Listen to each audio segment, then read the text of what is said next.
So this video is geared at anyone who is learning to solo, looking to solo, whether you're doing it in a major key or a minor key, and you're trying to find an easy to understand, like not overly complex map of where are all the right notes. Let's jump right into it, and at the end of the video, if you're still interested, I'll kind of talk a bit more about application and some of the ideas behind it. Right now, I'm just going to give you the shapes. We've got a C major scale at the 8th fret. Right? That's a closed position C major scale. We were able to repeat it twice.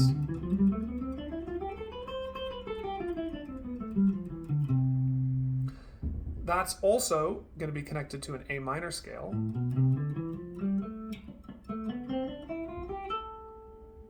And then we're also going to have a shape right here.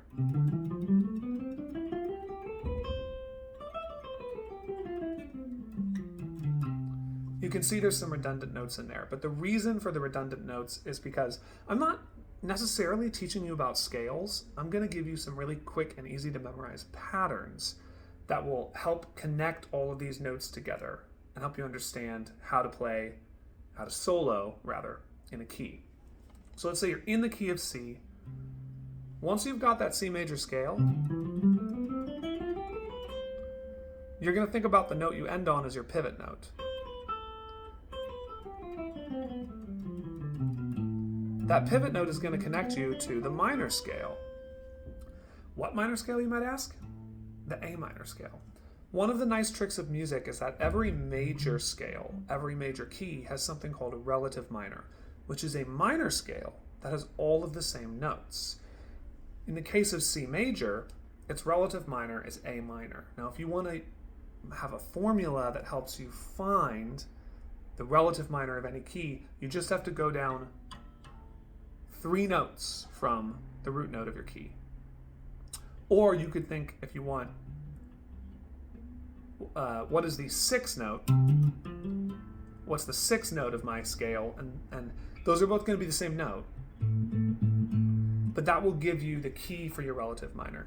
So all the notes in your A minor scale work in C major. So already we've doubled, right? We've gone from this little section here to this little section here, giving you all these notes you can use. Now the last one. This is going to be a symmetrical pattern in which every string has the same frets except for your 2 middle ones. But your 2 middle ones will match. So we got 8, 10, 12, 8, 10, 12. 9, 10, 12, 9, 10, 12. 8, 10, 12, 8, 10, 12. All of these notes work in C major. All of these notes also work in A minor. If you get used to playing this first position, one way I think about that is we've got this pattern here where it's ring finger, pinky,